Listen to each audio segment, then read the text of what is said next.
Nós estamos iniciando Entre Linhas e hoje um assunto muito importante. Vamos falar de diversidade religiosa e de ecumenismo. Nós vamos explicar exatamente o significado dessa palavra e tratar de uma forma mais aprofundada esse tema a partir de agora aqui no Entre Linhas.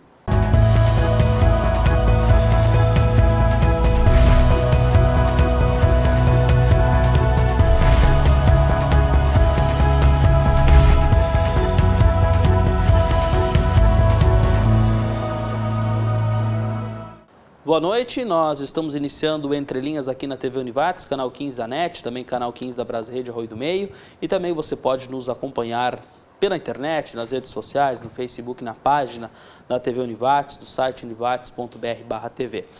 O Entre Linhas, como eu já disse na abertura, hoje vai tratar de um tema interessante e importante, especialmente para quem tem curiosidade ou vive uma vida religiosa ou participa de alguma comunidade religiosa, que é ecumenismo, ou mesmo para quem não participa, para conhecer o significado dessa palavra. É importante a importância do respeito e da diversidade religiosa e como isso é tratado aqui na região e também fora dela. Para falar sobre isso, nós estamos recebendo a Eduarda Scherer, que representa aqui entidades que tratam desse tema. Ela vai explicar que entidades são essas, e também o pastor da Igreja Luterana, o Milton Schmidt, que também está conosco e também vai falar sobre esse tema, como isto é tratado dentro da comunidade e ao longo do tempo e também ao longo da tua experiência. Primeiramente, agradecendo já a presença de vocês, obrigado por terem vindo. Eu vou começar falando aqui com a Eduarda, que trabalha junto a entidades, tem o CONIC, enfim, quais entidades existem, já para a gente começar explicando um pouco, né? Quais são essas entidades que tu participaste ou ainda participa, representa, preside até, e a função delas, o que vocês tratam, como esse tema é tratado e a importância dele. Tudo bem? Boa noite. Boa noite, agradeço por estar aqui de novo. Eu já conheço Entre Linhas e é muito importante a gente estar sempre reforçando e partilhando dos nossos debates a nível local, experiências aqui da nossa região, como também esse assunto que toma cada vez mais espaço na esfera nacional. Eu trago a partilha do CONIC, que é o Conselho Nacional de Igrejas Cristãs. O CONIC ele tem uma caminhada histórica a nível regional no estado do Rio Grande do Sul, por ser fundado aqui, mas atualmente a sua sede é em Brasília. O CONIC ele tem uma caminhada em paralelo com o processo democrático do Brasil.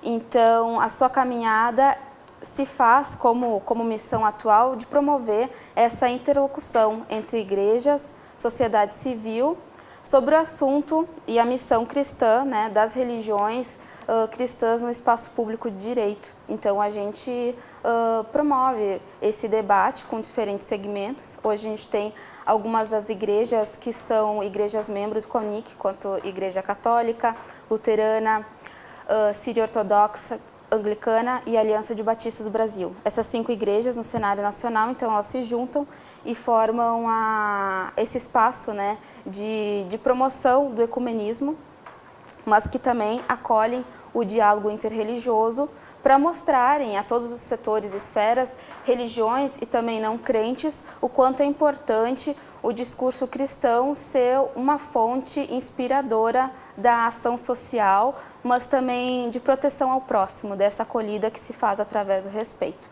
Tudo bem, vamos também conversar aqui com o Milton, pastor, que está aqui conosco. Primeiramente, já agradecendo, boa noite. Como vocês dentro da comunidade evangélica tratam esse assunto, como é a relação com outras religiões, até que ponto esse tema também é debatido com membros, enfim, com fiéis, como é que a gente pode avaliar isto no dia a dia de uma comunidade como a que o senhor está à frente? Tudo bem? Boa noite. Boa noite, Júlio, boa noite a todos os telespectadores. O ecumenismo, então, é um tema muito importante e nós temos isso, colocado isso muito a sério em nossa prática como igreja, até porque a ISLB, Igreja Evangélica de Confissão Luterana no Brasil, a Eduarda já mencionou, ela faz parte do CONIC, então ela tem uma sua dimensão ecumênica, né? Então a igreja por si só ela é ecumênica, então nós precisamos nos preocupar juntos com temas que aflige a nossa sociedade, né, como a busca de justiça, de direitos, a busca de paz, que hoje tanto a gente precisa na sociedade, nas nossas famílias.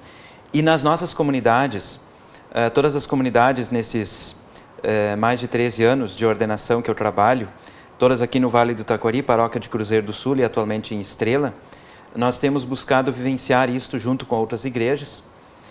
A Eduarda mencionou o CONIC nacional, mas aqui na nossa região, o forte mesmo, o que a gente trabalha mais é com a Igreja Católica, né, e luteranos, e a gente tem buscado muitas ações, muitos diálogos, muitos debates, inclusive temos há mais de 30 anos aqui no Vale do Taquari o Fórum Ecumênico, no Vale do Taquari, que é uma entidade que reúne padres e também pastores e pastoras da Igreja Luterana para debater assuntos, para trazer isto também para a sociedade, mas também dentro das nossas comunidades.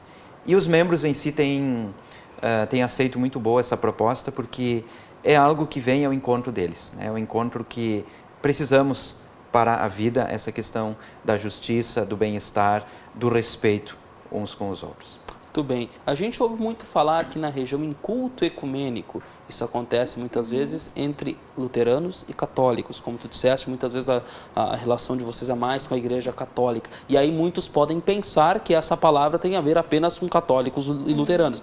Mas não é bem assim, né? Até se Eduardo quiser explicar. Porque envolve Sim. todas ou é apenas dentro do cristianismo, porque existem outras religiões fora. Enfim, essa palavra ela envolve quantas ou quais igrejas dá para envolver? Ou denominações? Exato. Assim, o CONIC, então, ele estabelece essa sua organização, né, em torno de 5 igrejas, mas o ecumenismo, ele é um conceito histórico e muito amplo de unir em torno do reconhecimento comum de algumas diretrizes a mais, vamos dizer assim, reconhecer então Cristo, né, como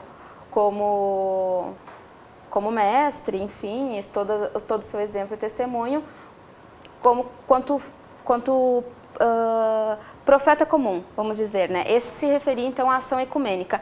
As igrejas então que vão se unir em torno desse preceito comum, vão estabelecer algumas atividades que se comprometem, então, juntas a mostrar para a sociedade que trabalham de forma coletiva, né? Então, aqui, sim, católicos e luteranos por todo o nosso processo de colonização.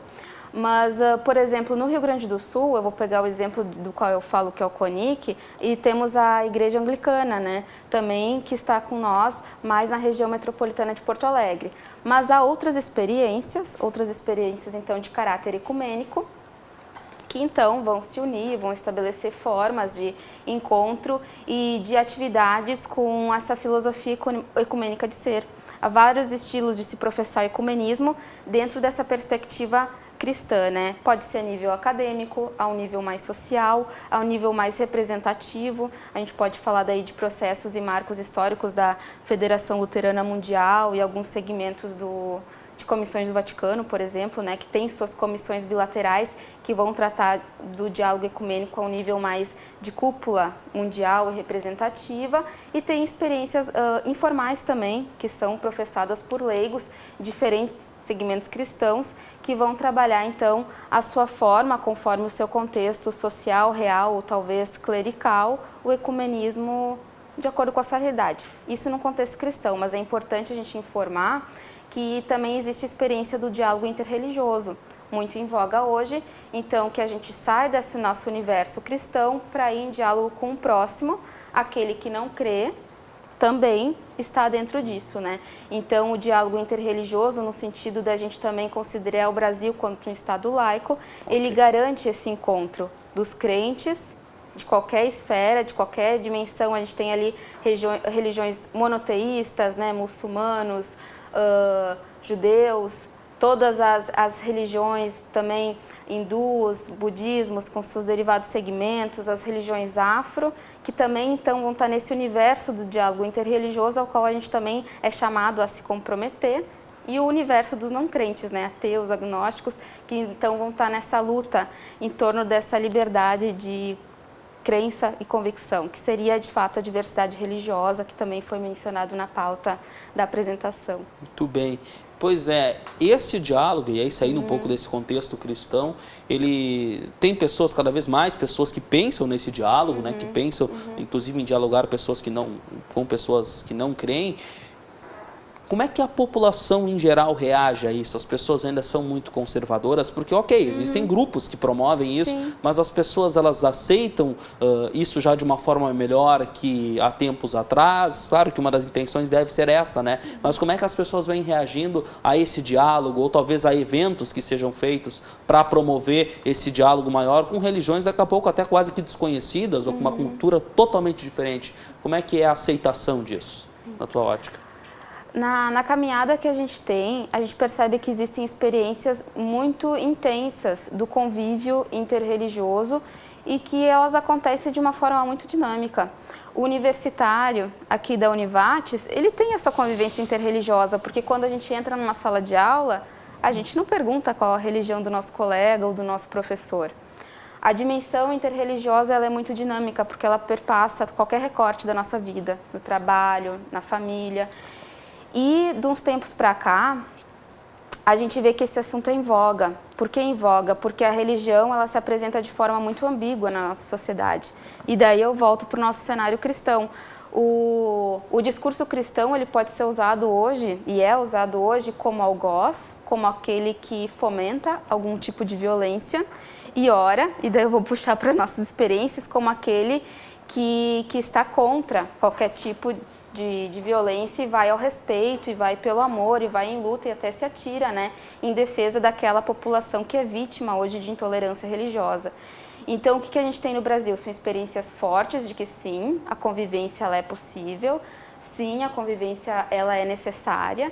E daí, assim, grupos de famílias, por exemplo, família abrânica, que hoje se reúne em São Paulo e partilham numa convivência pacífica seus textos sagrados, numa janta coletiva, né, num clima de fraternidade, a sua experiência de fé. Então, religiões monoteístas. Tem outros exemplos de coletivos do Fórum Interreligioso, que acontece em Porto Alegre, né, que então junta determinados segmentos, matriz afro, linha budista, católico, luterano, anglicano, para professar juntos alguma agenda comum em torno da questão de resistência e diversidade religiosa. A nível acadêmico, a gente tem atividades numa faculdade também gaúcha, que é a Unicinos, programas de incentivo à dimensão de se pensar a identidade africana a partir do viés religioso também, mesmo sendo uma faculdade católica. Sim, existe. Mas também existe a outra pauta, né? Uma pauta muito fundamentalista que se usa da religião para impor dogmas, seus dogmas numa população maior, e às vezes se usa até nos seus espaços políticos hoje, né, a qual foram eleitos para representar uma maioria, mas se usa disso para tentar uma certa forma de poder. E a gente também está lá fazendo um pequeno contraponto. Daí eu dou mais um exemplo também de um espaço que existe, muito sutil, mas que é o espaço do Comitê Nacional de Respeito à Diversidade Religiosa, que existe a nível de Ministério dos Direitos Humanos. Muito bem, importante, a gente vai para o intervalo, vamos seguir desse ponto, seguindo aí por esse assunto, falando também de diversidade religiosa e ecumenismo no segundo bloco daqui a pouco, depois do nosso intervalo, que é rápido.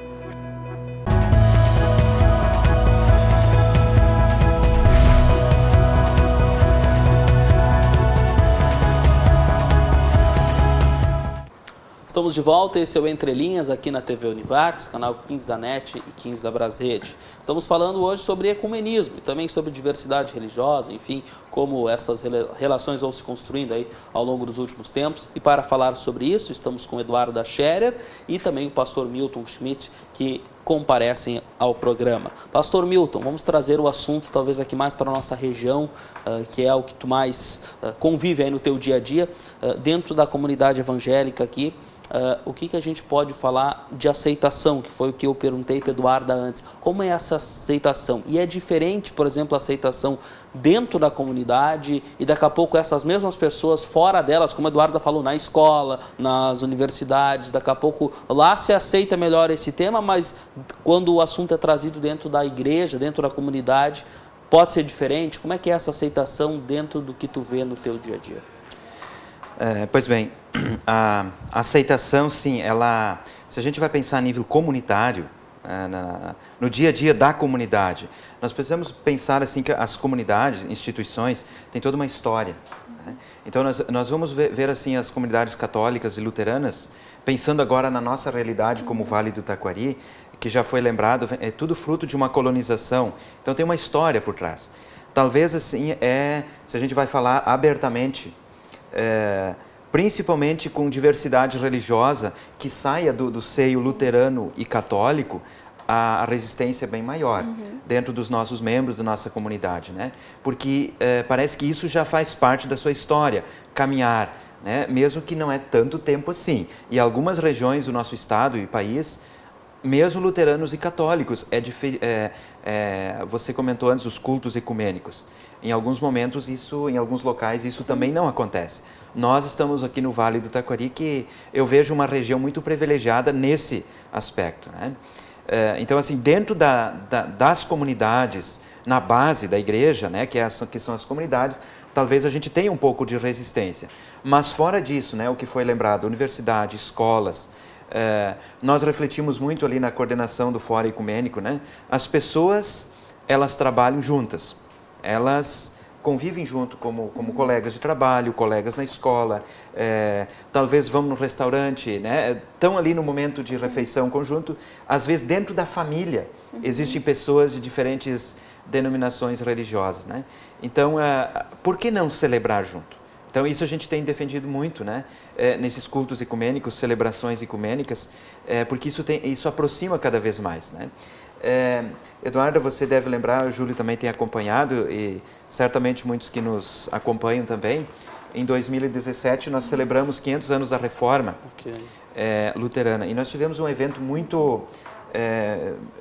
importante, muito significativo, que foi a celebração ecumênica pelos 500 anos da Reforma, promovido pelo Fórum Ecumênico aqui no Vale do Taquari, que foi realizado em Estrela, onde reuniu cerca de 1.800 pessoas, então pessoas luteranas e católicas, e eu digo assim, certamente tinha outras pessoas de outras denominações, também de outras, não só do cunho cristão, mas fora dele também estava ali, porque foi um marco muito importante, e na avaliação que nós tivemos, né, foi algo muito assim importante para nós como Vale, como Fórum Ecumênico, mas como Estado, e por que não dizer também a nível nacional, e talvez, né, a nível mundial, né, isso deve ter repercutido, porque foi uma celebração muito bonita, porque acabou envolvendo 2 dioceses, né, da Igreja Católica e mais 3 sínodos da Igreja Luterana. Então foi uma caminhada. Acho que todo o programa, a dinâmica que foi feito, a caminhada, nós saímos do Parque, né, Princesa do Vale, nos dirigimos até o Ginásio Cristo Rei de Estrela, uma caminhada ecumênica. Eu acho que foi um ato público muito importante, né? E a partir disso, muitas pessoas têm se mostrado assim, com vontade de celebrar mais, né? Então, eu acho que nós precisamos cada vez mais buscar essa aproximação. Também fora luteranos e católicos, também ver outras igrejas, outras denominações. Por que não dizer para nós, aqui para o Vale do Taquari, é um pouco diferente você dizer assim, fora da esfera cristã. Mas por que não? Acho que nós precisamos, porque precisamos unir cada vez mais as pessoas diante de uma sociedade onde está cada vez mais líquida, né? Onde cada um vive para si. E nós precisamos nos aproximar cada vez mais. Porque o ecumenismo, eu vejo que o ecumenismo vem da prática e do ensino do próprio Jesus Cristo, né? Ele mesmo, através dele, ele veio demonstrar um poder diferente naquela época. Ele veio, o poder não foi pelo domínio, pela força, mas veio pelo amor. É por isso que ele diz, né, quando ele resume os mandamentos, amai-vos uns aos outros, amar o próximo.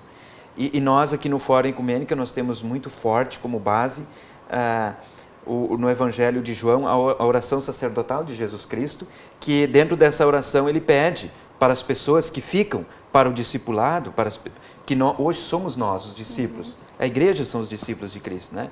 E ele pede a Deus, olha, que todos sejam um, né?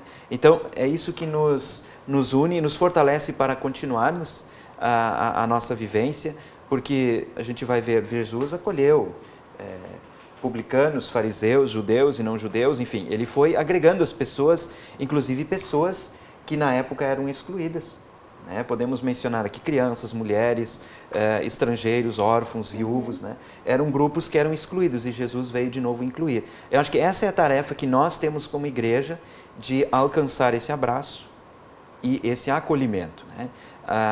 Alguns passos importantes a gente tem dado, também aqui no Vale do Taquari. Aqui em Lajeado a gente começou um trabalho muito importante com os haitianos, né? Estrela está se começando isso também, agora um diálogo de aproximar, de incluir eles também no seio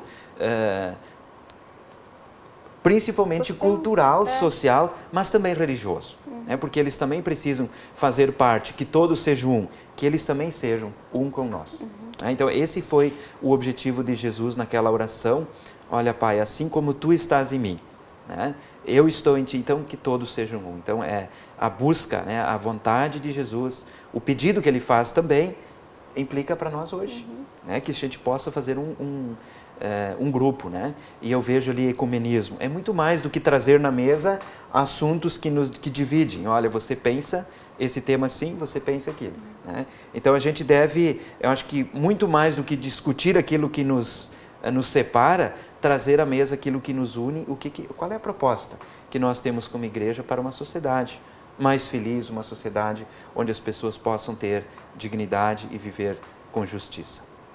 Muito bem. Como é a relação, agora eu vou entrar especificamente na questão da igreja evangélica, porque antes a Eduarda falou das 5 igrejas, né, que fazem parte, e aí me chamou a atenção, eu posso estar enganado, talvez por alguma nomenclatura que eu não conheça, mas eu acho que não há nenhuma igreja, essas consideradas pentecostais, dentro da igreja evangélica. Como é a relação entre os luteranos, né, entre as igrejas protestantes e essas outras tantas igrejas pentecostais que existem, e como elas também, na ótica de você, se relacionam com o ecumenismo, com católicos ou com pessoas de outras religiões? Há ainda uma certa barreira a se quebrar, ou isto também já está mais ou menos na mesma linha do que vocês pensam?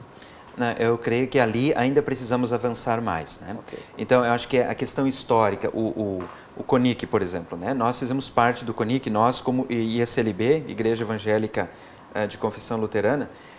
Então, assim, para nós isso está tranquilo. As igrejas que fazem parte do CONIC é fácil de dialogar, porque a gente tem o mesmo pensamento, a busca por mesmos objetivos. Mas, assim, tem algumas, não sei se podemos dizer como uma igreja pentecostal, por exemplo, ela vê a sua estrutura, mas vejo sim pastores e pessoas envolvidas em comunidades, no diálogo, né? Isso tem acontecido e eu creio que vai avançar cada vez mais, não sei como instituição, mas como pessoas, lideranças dessas igrejas, e também nossas lideranças, né? Eu vejo que isso aos poucos vai se encaminhando sim para um diálogo. Claro que por trás tem toda uma história, a questão de tradição, né? As pessoas têm isso muito forte e isso também assegura bastante as nossas igrejas, né? A questão da tradição, da cultura, por exemplo, para nós, da confessionalidade luterana, né? Mesmo você falou das igrejas protestantes, igrejas frutos do movimento da Reforma, né? Então, tudo isso são documentos que nos asseguram, né? Mas além disso, a gente pode, e creio que a gente vai cada vez mais chegar próximo dessas pessoas, porque também essas pessoas estão lá convivendo junto, no dia a dia, né? E por que não celebrar, né?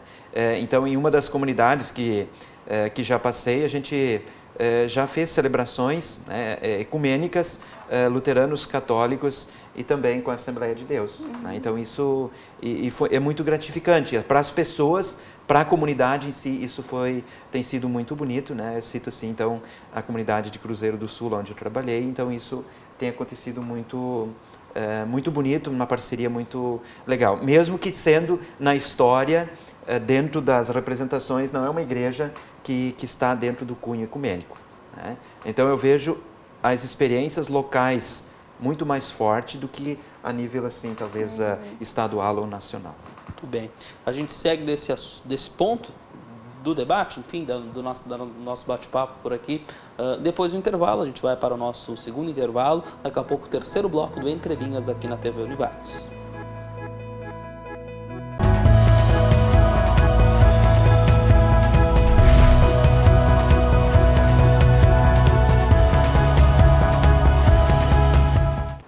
Estamos de volta, esse é o terceiro bloco do Entre Linhas aqui pela TV Univates. Estamos recebendo Eduardo Ascherer e também o pastor Milton Schmidt, da comunidade evangélica lá de Estrela, da paróquia lá de Estrela, ele que está também participando do nosso programa para falar sobre ecumenismo e também estamos de uma forma geral falando sobre diversidade religiosa. E eu falava antes da relação da comunidade evangélica luterana com essas outras igrejas também ditas evangélicas e pentecostais, né? E o pastor mesmo citou, né, Eduardo, que há um diálogo, claro que mais fácil em igrejas que participam, né, das instituições que promovem aí esse diálogo, mas há uma busca de agregar outras igrejas também, de daqui a pouco ampliar esse debate ou incluí-las, igrejas que não estão, ou que daqui a pouco são um pouco mais difíceis daqui a pouco de entrar nessa mesma linha. Há uma intenção desses grupos para que se faça isso ou está mais distante ainda? Por parte do CONIC, as igrejas interessadas ao diálogo ecumênico, elas devem trilhar uma caminhada estadual. Então, no caso, as igrejas que ainda não participam, a gente tem 3 igrejas membros no Rio Grande do Sul, elas deveriam entrar em contato com a diretoria e daí serem acolhidas em assembleia e o mesmo aconteceria a nível nacional. Mas já há um longo debate por parte do CONIC a nível nacional em estar iniciando um diálogo com as tradições que dela não participam ainda ou ir ao encontro, né? E se buscarem ao encontro e se comprometer. Porque a gente, de longe, a gente não pode generalizar o universo cristão. Ele é muito diferente entre si. Então, existem várias iniciativas que às vezes seguem invisibilizadas por a gente não conhecer esses atores que atuam na base e estão também nas igrejas pentecostais e neopentecostais. Se existem hoje discursos mais reacionários, a gente sempre fala, né, que a gente não deve generalizar esses atores. E o mesmo acontece também na Igreja Católica, que também é o espaço de onde eu falo. A Igreja Católica ela tem uma comissão bilateral católica de diálogo católico neopentecostal. Inclusive, esse ano foi um tema do simpósio que a gente sempre faz com agentes de ecumenismo. Existe uma comissão a nível de CNBB que trata dessa pasta, que é a Comissão Regional de Ecumenismo e Diálogo Interreligioso, com um grupo de apoio formado por leigos, né? É presidida, então, esse espaço por bispos católicos. E tem um assessor, um padre também. Então, é um assunto que está em voga e que tem a sua agenda inicial sendo trilhada, mesmo que de forma mais representativa e até barra acadêmica, já se tenha um diálogo há mais anos, né, frente à demanda social do Brasil que mudou e que hoje é evangélico. Então, os próximos censos estão já prevendo esse crescimento de um público neopentecostal. E a gente vê que daqui a alguns anos, não sei se chega a uma década, a religião católica não vai ser mais a religião hegemônica do nosso país. Então, isso também muda as agendas de todas as organizações sociais para um fenômeno que é social, que veio para ficar e que nos chama a esse serviço de entender, de fato, o povo, né? O que ele pensa, o que o representa e quais são os ideais que o cercam, que os levam a se identificar com uma nova ou com a sua atual, né, denominação religiosa, e esse também novo fluxo religioso de não ter denominação também, né, o sem religião, nos chama também para esse compromisso de assumir um desafio novo até então para nossas instituições muito históricas e tradicionalmente cristãs, que agiam de uma determinada forma de esperar serem convidadas. E hoje o nosso meio, né, o nosso talvez desafio de desacomodação dessa sociedade mais contemporânea é estar a serviço, estar em saída e atribuindo mesmo, delegando mesmo essa demanda do chamado ao leigo, também a população, que não parta só dos padres, dos pastores ou também de um certo clero, ao ministério, esse serviço, né? Essa experiência do diálogo com o diferente, com essas novas denominações também, a gente vê muito de uma experiência bem laical, bem do povo para o povo, né? E são exemplos muito legais, mas que ainda falta, de certo, uma formalidade. Eles ainda estão muito espontâneos. Mas são, assim, sem dúvida, é uma pauta de preocupação eu acho que tanto do CONIC quanto das igrejas que aqui falam. Pelo que entendi da mensagem, também não parte apenas do CONIC, mas sim das próprias entidades, das próprias igrejas, terem essa intenção de aproximação, né? Muito bem. Eu queria falar agora sobre um outro tema, e aí um pouco ligado à Igreja Católica, mas fazendo uma comparação. Temos aí o Papa Francisco hoje, né? E pelo menos o que se divulga, o que se promove sobre ele, é que ele é um Papa menos conservador, mais de diálogo, mais moderno, talvez. Vocês enxergam assim também, e isso facilita muita coisa nessa relação de diálogo, nessa relação de pensar junto, de pensar como cristãos, ou de pensar até como pessoas que querem o bem mesmo entre religiões. Como é que vocês vê esse Papa, que querendo ou não é um grande influenciador? Ainda é a igreja cristã com mais numerosa, talvez, mas o que dá para falar em relação a esse Papa e esses líderes tendo esse pensamento mais moderno, mais para frente, digamos assim, isso facilita? Compreendendo que a gente vive tempos, talvez, com um discurso de posturas de cúpulas que detêm o poder mais reacionária, ter um líder como o Papa Francisco dentro de uma igreja que também ainda se assume quanto conservadora ao nível geral, é o que salva toda a nossa ação pastoral, né? Então, o exemplo dele num discurso, mas também numa postura simbólica de se mostrar simples, de se mostrar acessível, de se mostrar humilde e indo ao encontro do próximo sem distinção, faz com que o nosso trabalho se torne coerente, se torne necessário em Estrela, em Lajeado, Rio Grande do Sul, Brasil. Então, de fato, o pontificado do Papa Francisco, além de ser um marco em termos de liderança mundial, faz com que inúmeros exemplos se inspirem e se afirmem na postura dele, né?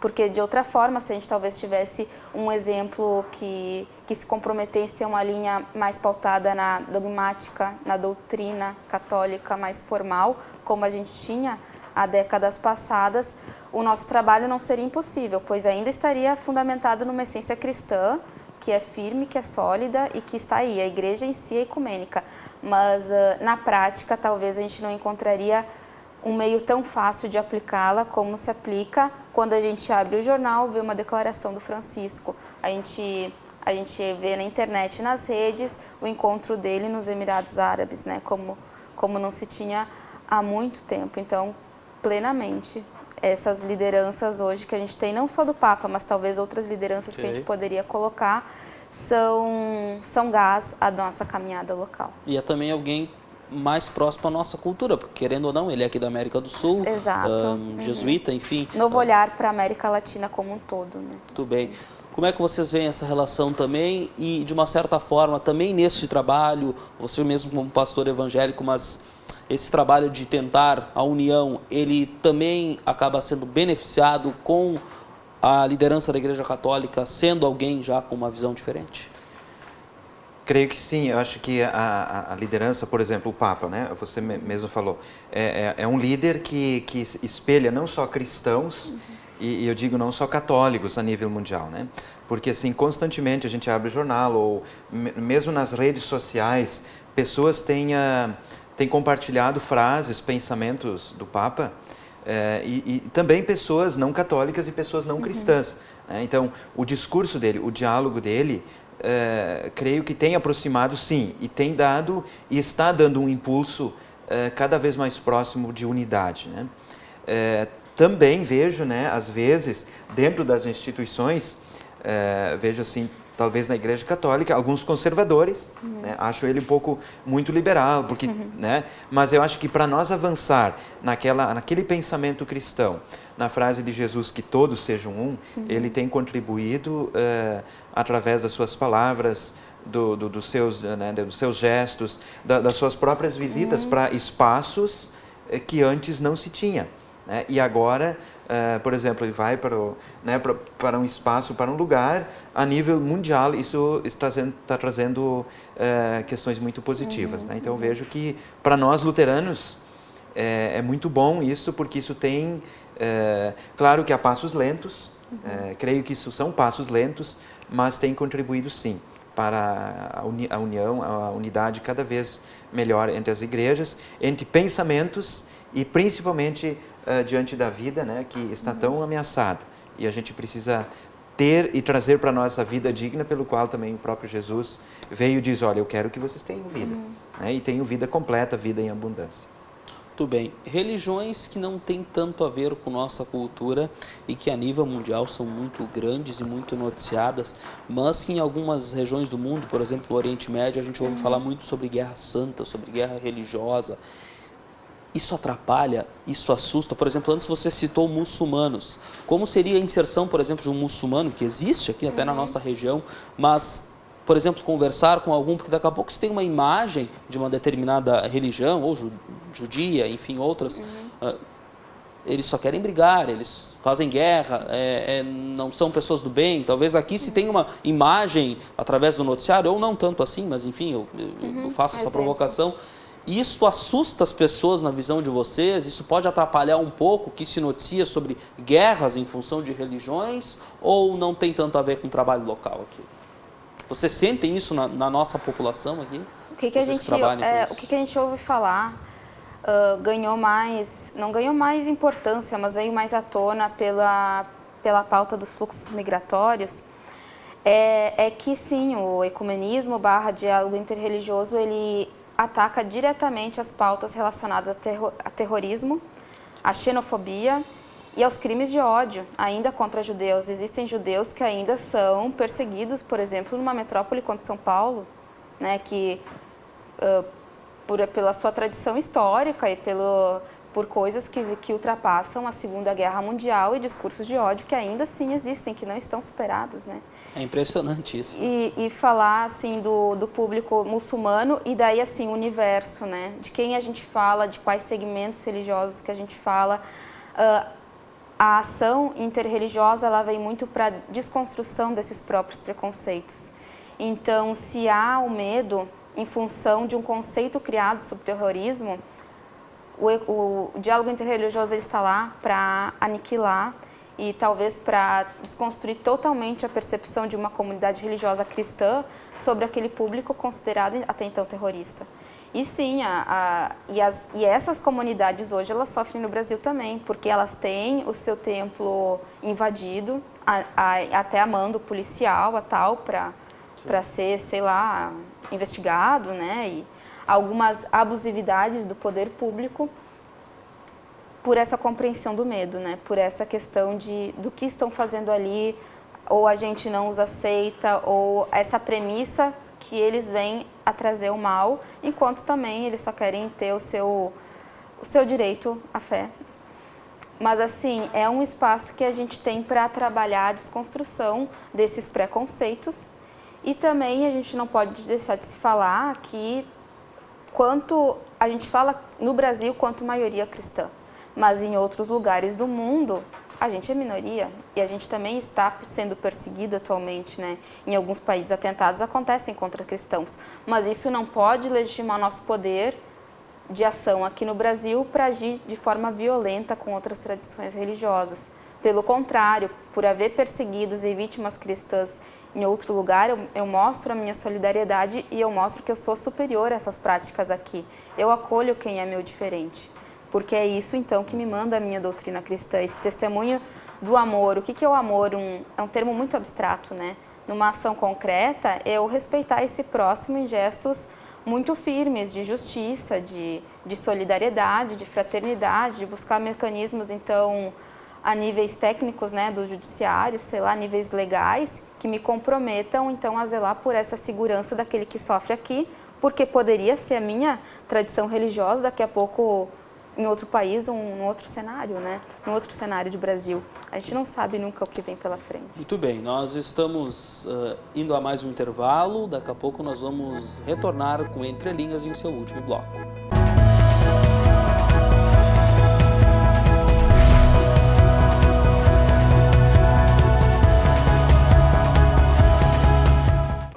Estamos de volta ao último bloco do Entre Linhas, falando sobre ecumenismo, também sobre o diálogo, a diversidade de religiões. Eduarda Scherer e também o pastor da comunidade evangélica luterana de Estrela, Milton Schmidt, está conosco. Eles estão falando sobre isso.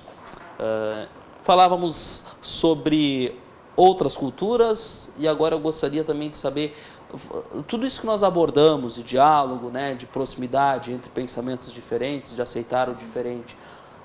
A nossa religião, vamos falar de geografia agora, a nossa região, aliás, não nossa religião, a nossa região, ela tem alguma peculiaridade, ela é melhor, ela é mais fácil que outras na visão de vocês, ou mesmo o Rio Grande do Sul em relação ao país, ou o Brasil em relação ao mundo. Enfim, dá para avaliar dessa forma, dá para comparar com outros lugares, aqui está mais avançado ou menos, como é que dá para avaliar assim? Eduardo, que trabalha também muito com isso, e também o pastor. Eu vejo que, falo mais aqui do Vale do Taquari, também, né, na experiência com CONIC, numa gestão, mas assim, aqui no Vale do Taquari eu percebo que nós temos uma grande oportunidade. Eu acho que nós somos muito privilegiados. Eu acho que a questão geográfica, o qual nós estamos, e também a questão cultural, histórica, né, a questão da migração. Então, eu que não sou do Vale do Taquari, né? A gente que vem de fora, a gente percebe que as pessoas veem o Vale do Taquari como um vale organizado, um vale que produz, um vale que está bem, né, estruturalmente, também economicamente, né? E como igreja, vejam bem, nós estamos aqui a nível de igreja evangélica de confissão luterana, a nível de ECLB, que ela hoje é dividida em 18 sínodos. Aqui nós somos um sínodo, né? E somos o menor sínodo em questões geográficas, né? Então, questões de 100 quilômetros nós percorremos todo o sínodo. Então, isso facilita bastante para nós o trabalho interno como igreja, mas também na questão ecumênica, né? Nós temos aqui no Vale do Taquari 2 dioceses, né? Bastante engajadas, né? Nós temos a Diocese de Santa Cruz, que né, está aqui, e também a Diocese de Montenegro. E eu vejo, então, aqui no Vale do Taquari a gente está muito privilegiado por essas experiências, inclusive experiências que não estão em algumas regiões do nosso estado e país, não tem uma caminhada ecumênica como nós temos aqui, né? Por isso que eu vejo que eu acho que o Fórum Ecumênico do Vale do Taquari, que estamos aí há mais de 35 anos já, né, se organizando, se reunindo, pensando em ações, eu acho que tem um porquê, né, de toda uma caminhada, e eu tenho certeza que isso vai ficando também para as futuras gerações, porque eles vão experimentando isso.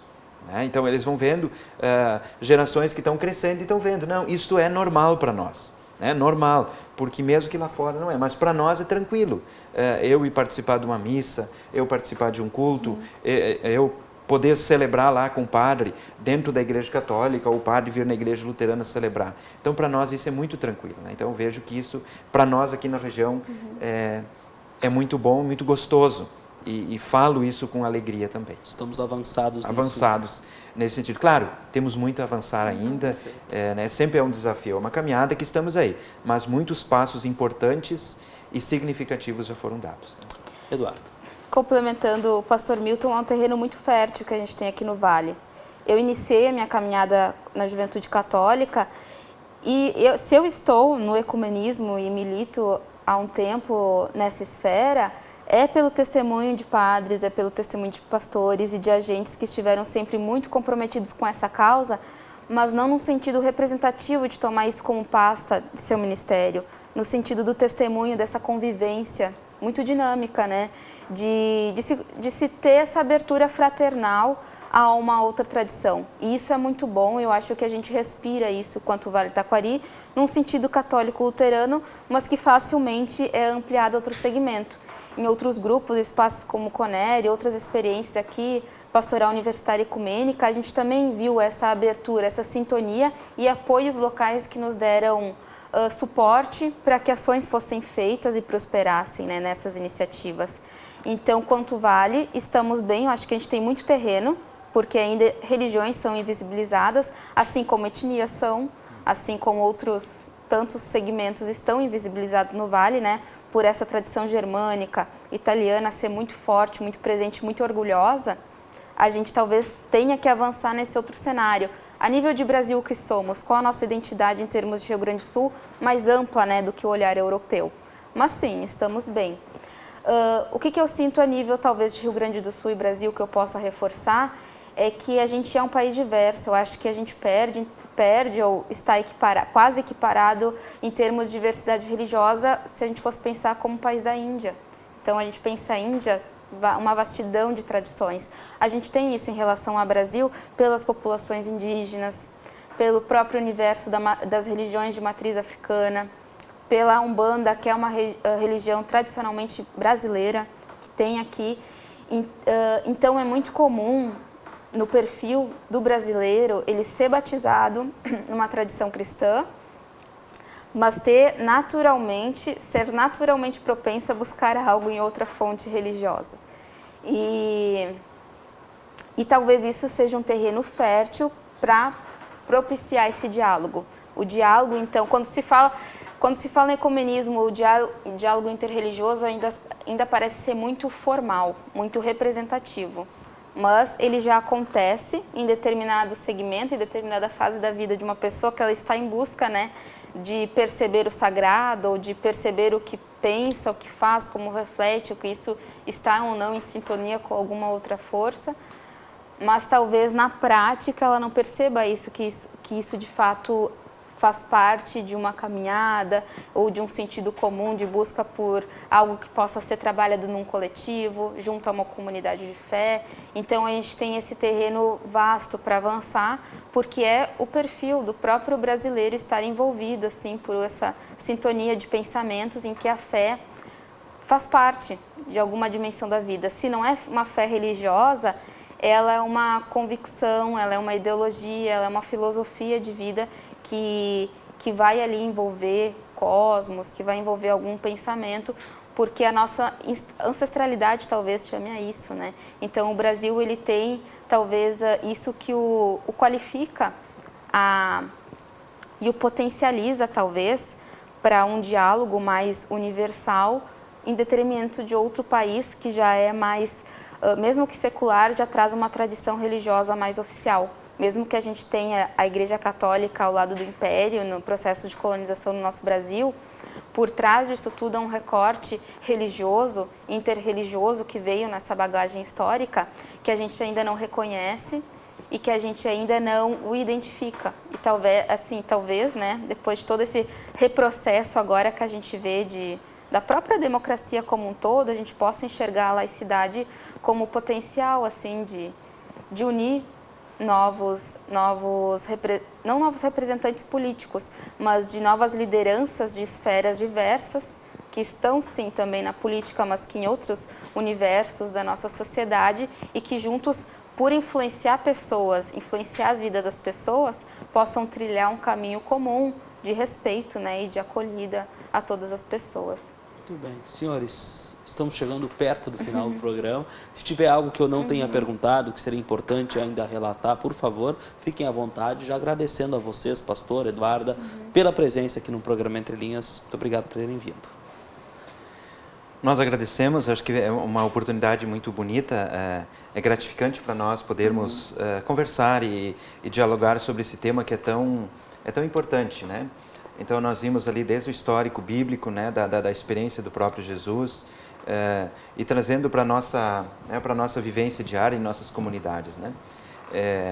Eu vejo que aqui no Vale, então, com isso a gente já está também colocando um tema para o futuro. A gente está pensando de novo numa grande celebração ecumênica para o próximo ano, né, em algum local aqui do Vale do Taquari, para marcar isso. Então, isso nós queremos, assim como o Fórum Ecumênico do Vale do Taquari, a gente quer firmar, né?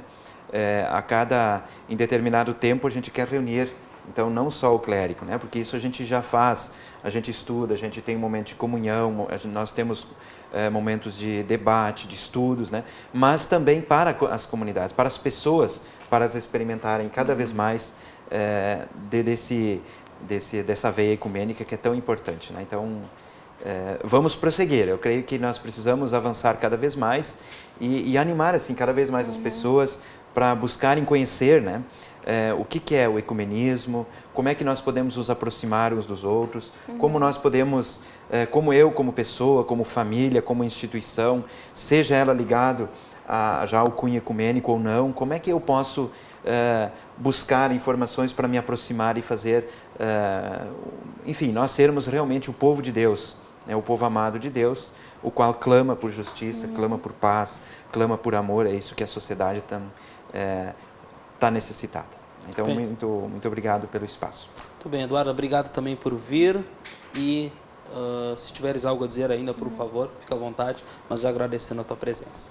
Eu agradeço, é sempre muito legal participar de um espaço que possibilita a gente partilhar um pouco do que se faz. E o que a gente tem percebido nesse cenário ecumênico é a necessidade de novas lideranças. Então, quem estiver nos assistindo e se interessou um pouco pelo nosso trabalho, a gente também se coloca à disposição para realmente animar e que mais pessoas possam somar com a gente, porque sentindo e percebendo, né, o nosso Brasil do jeito que está, são necessários trabalhos que nos motivem e nos dêem um sentido além da nossa rotina, mas que façam também esse bem. Não é ao próximo, né? A gente sempre fala do bem ao próximo, mas muito mais é um bem a nós mesmos, porque talvez no ecumenismo a gente possa se apropriar e pensar em ser a melhor versão de nós mesmos, né? Tendo como base a essência cristã. Então, a vida humana, mas exato, a vida como um todo. Exato. Então, através dessa motivação tão profunda, né, que é esse chamado a servir o próximo, a gente também cresce quanto pessoa e a gente também está nessa caminhada conjunta e aprendendo muito, aprendendo com os exemplos bons que a gente tem, mas muito também de aprender como pensa esse outro lado que está aí e que às vezes vem com questões que causam sofrimento, que causam dor, mas que nos mantém em estado de alerta e nos mantém atento a dar esse contraponto, a dar uma outra voz do que se diz ou que se faz em nome de Deus. Então, que bom que a gente pôde vir aqui e que mais pessoas estejam com a gente. Agradeço de novo. Está dado o recado. Então, encerramos o Entre Linhas por aqui, agradecendo também a você que nos acompanhou e te convidando para que na próxima semana, nesse mesmo horário, às 7 da noite de quartas, ou também nos horários alternativos, também nas redes sociais, podendo acompanhar o programa pela internet, você nos acompanhe com um novo tema aqui no Entre Linhas na TV Univates. Tá certo? Boa noite e até mais.